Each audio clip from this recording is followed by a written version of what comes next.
पेड़ की डाल पर बैठा पंछी, पेड़ की डाल पर बैठा पक्षी इसलिए नहीं डरता है कि पेड़ की डाल हिल रही है, क्योंकि उसे पेड़ की डाल पर नहीं बल्कि खुद के पंखों पर भरोसा है।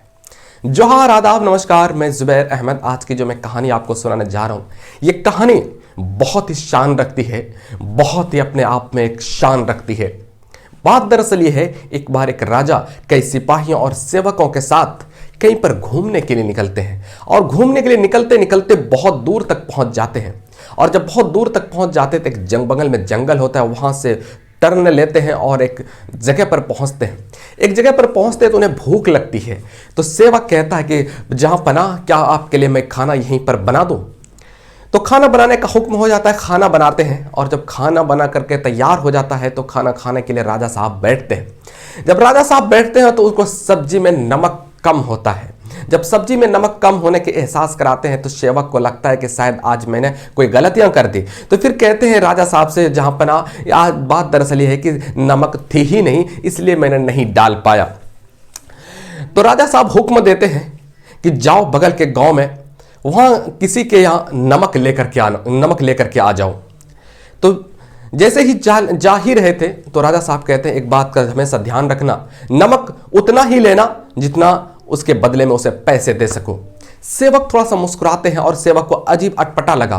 कहा कि एक चुटकी नमक के लिए क्या मैं पैसे दूंगा, और वो भी अगर आपके बारे में हम बताएंगे तो क्या वो पैसा लेगा? बिल्कुल पैसा नहीं लेगा। और वो बहुत खुश होगा कि जहां पनाह को मैंने राजा को कम से कम बगैर पैसे के कोई अमूल्य चीजें, यानी कि बगैर पैसे का मैंने उनको नमक दिया, ये मेरे लिए सौभाग्य की बात होगी।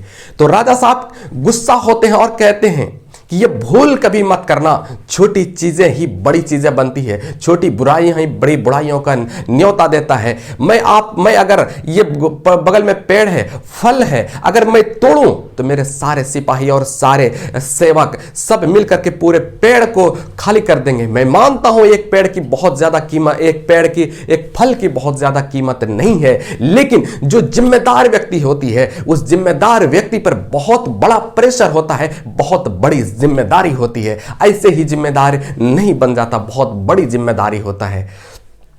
दोस्तों, इस कहानी से हमें शिक्षा मिलती है, हुकूमत की गद्दी पर बैठने वाला भी एक एक आदमी का ख्याल रखना चाहिए। लेकिन आज कैसा ख्याल है ये आप सब जानते हैं, आप सब भली भांति जानते हैं। आप छोटी छोटी चीजों को नजरअंदाज कर देते हैं, लेकिन छोटी चीजें, आपको छोटी गलतियों को नजरअंदाज नहीं करने हैं, बल्कि उनसे आपको सीख लेना है कि ये चीजें कहां पर हमसे मिस्टेक हो रही है। और अगर आज छोटी छोटी चीजों को नजरअंदाज करेंगे, छोटी छोटी चीजों को अगर छोटी छोटी गलतियों से अगर आप सीख नहीं लेंगे तो आने वाला बहुत बड़ी गलती में आप फंस जाएंगे, और ऐसे फंस जाएंगे तो आपको कहीं पर रास्ता नजर नहीं आएगा।